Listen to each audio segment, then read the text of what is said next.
السلام علیکم ناظرین، ہائی ٹیک نیوز کے نیشنل اور انٹرنیشنل خبروں میں آپ کا خیر مقدم ہے۔ میں ہوں نیہا خان۔ نظر ڈالتے ہیں آج کی اہم خبروں پر۔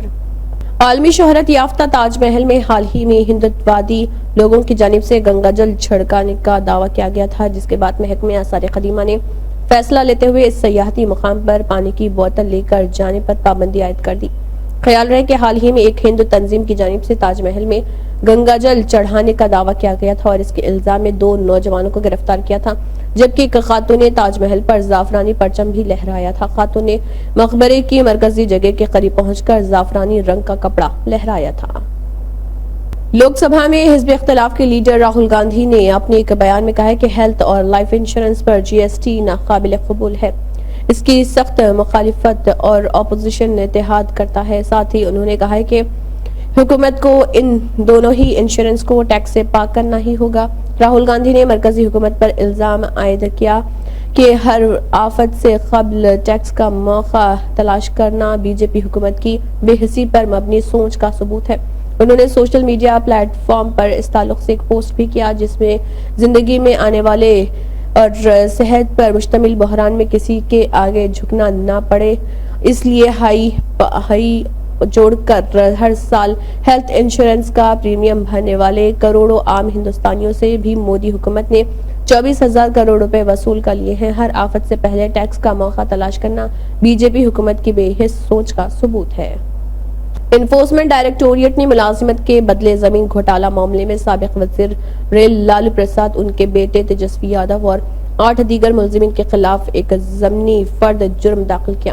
ضمنی فرد جرم اسپیشل جج وشال گوگنے کے سامنے داخل کیا گیا ہے، جنہوں نے معاملے پر آئندہ سماعت کے لیے 13 اگست کی تاریخ مقرر کی۔ جانچ ایجنسی کے مطابق یہ معاملہ 2004 سے 2009 کے درمیان کا ہے، جب لالو پرساد وزیر ریل تھے اور مدھیہ پردیش کے جبل پور میں ریلوے کے مغرب وسطی زون میں گروپ D میں تقرریاں ہوئی تھی۔ الزام ہے کہ ریلوے میں بھرتی ہونے والے لوگوں نے ملازمت کے بدلے RJD چیف کے رشتہ داروں اور قریبی لوگوں کو بطور تحفہ زمین دی تھی۔ بنگلہ دیش میں تختہ پلٹ کے بعد پیدا حالات پر حکومت ہند اپنی گہری نظر بنائی ہوئی ہے۔ بتایا جاتا ہے کہ حکومت نے ایک ایکشن پلان تیار کیا ہے، جس کے بارے میں آج کل جماعتی میٹنگ کر سبھی اپوزیشن پارٹیوں کو باخبر کیا گیا ہے۔ حکومت نے بتایا کہ بنگلہ دیش میں اس وقت تقریباً 13,000 ہندوستانی موجود ہیں، حالانکہ حالات اتنے خراب نہیں کہ ہندوستانی شہریوں کو بنگلہ دیش سے نکالنا پڑے۔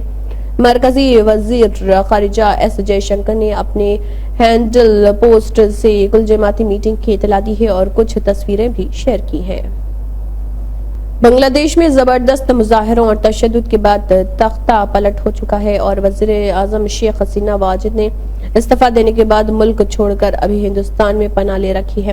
اس درمیان ان کے بیٹے سجیب واجد کا بنگلہ دیش میں تشدد اور موجودہ حالات پر ردعمل سامنے آیا۔ انہوں نے اپنی والدہ شیخ حسینہ کا دفاع کرتے ہوئے کہا ہے کہ میری والدہ نے بنگلہ دیش میں بہتر حکومت چلائی ہے، انہوں نے کچھ بھی غلط نہیں کیا، انہوں نے مضبوطی کے ساتھ دہشت گردی کا مقابلہ کیا، لیکن اب وہ 77 برس کی ہو چکی ہیں۔ بنگلہ دیش کے لیے انہیں جو کرنا تھا وہ کر چکی ہیں، اب وہ اپنے ناتی پوتوں کے ساتھ دنیا کے الگ الگ ملکوں میں وقت گزاریں گی۔ اس وقت ہندوستان ہی نہیں، کئی دیگر ممالک میں بھی شدید بارش اور لینڈ سلائیڈنگ کے واقعات پیش آ رہے ہیں۔ ایتھوپیا کا وولیٹا علاقہ بھی شدید بارش اور لینڈ سلائیڈنگ کا شکار ہوا ہے۔ یہاں لینڈ سلائیڈنگ کے بعد کم از کم 13 لوگوں کی موت واقع ہو گئی اور اس تعداد میں مزید اضافے کا اندیشہ ہے۔ وولیٹا کے زون چیف ایڈمنسٹریٹر سیمیول فولا نے اس حادثے کے بارے میں بتایا کہ علاقے سے اب تک 300 سے زیادہ افراد کو نکالا گیا ہے اور لاپتہ لوگوں کی حتمی تعداد کا فی الحال معلوم نہیں ہو سکا ہے۔ قابل ذکر ہے کہ ایتھوپیا میں لینڈ سلائیڈنگ کا یہ واقعہ گزشتہ روز پیش آیا اور فولا نے دیے گئے بیان میں کہا ہے کہ مہلوکین میں بچے بھی شامل ہیں۔ عام آدمی پارٹی اس وقت مشکلات کا سامنا کر رہی کیونکہ دہلی کے وزیر اعلیٰ اروند کیجریوال سمیت کئی سرکردہ لیڈران جیل میں بند ہیں۔ اس کے باوجود عام آدمی پارٹی کے دیگر لیڈران کسی بھی حال میں پارٹی کو کمزور نہیں ہونے دینا چاہتے۔ یہی وجہ ہے کہ انہوں نے مہاراشٹر میں رواں سال ہونے والے اسمبلی انتخاب لڑنے کا اعلان کر دیا۔ عام آدمی پارٹی کے ممبئی صدر پریتی شرما مینن نے ارادہ ظاہر کیا ہے کہ ممبئی میں پارٹی 36 سیٹوں پر اپنے امیدوار اتارے گی۔ اس سلسلے میں پارٹی کارکنان نے تیاری بھی شروع کر دی ہے۔ اس کے علاوہ عام آدمی پارٹی مہاراشٹر میں انڈیا الائنس میں رہ کر انتخاب لڑے گی یا تنہا، اس سلسلے میں بھی رخ صاف کر دیا ہے۔